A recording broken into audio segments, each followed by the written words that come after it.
আসসালামু আলাইকুম বন্ধুরা।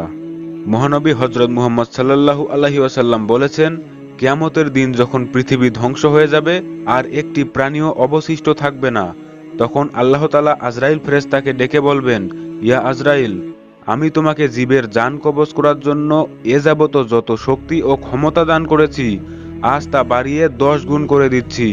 দুনিয়ার সৃষ্টির প্রথম হতে কিয়ামত পর্যন্ত সমগ্র জীবের জান কবজ করতে তুমি যতটা কষ্ট প্রদান করেছ, তার সমষ্টির 10 গুণ দিয়ে আজ তুমি ইবলিসের জান কবজ করবে।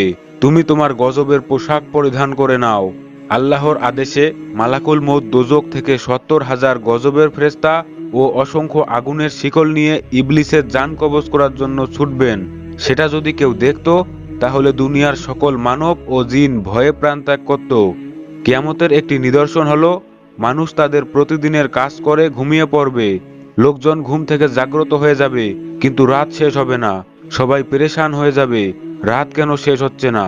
অবশেষে 3 দিন সমান সময় অতিক্রম করার পর সূর্য পশ্চিম দিক থেকে উদিত হবে।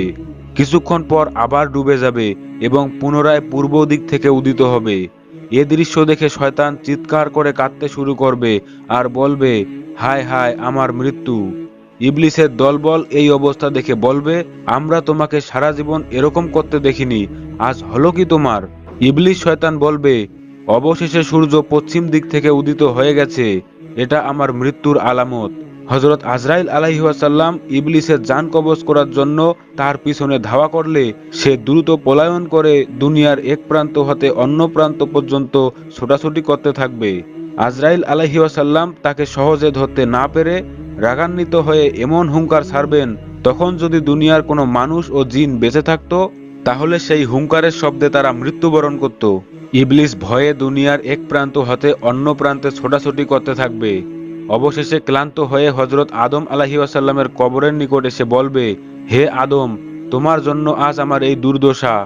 আর যেখানে তার মৃত্যু নির্ধারিত, সেখানে গিয়ে সে পড়ে যাবে। সেই জায়গাটি আগুনের শিখার মতো লাল হবে। সেই স্থানে জাহান্নামের দৃশ্য ভেসে উঠবে। কিয়ামত পর্যন্ত পৃথিবীতে যত প্রাণী মৃত্যুবরণ করেছে, তাদের কষ্টের সমষ্টির 10 গুণ কষ্ট দিয়ে ইবলিসের জান কবজ করা হবে।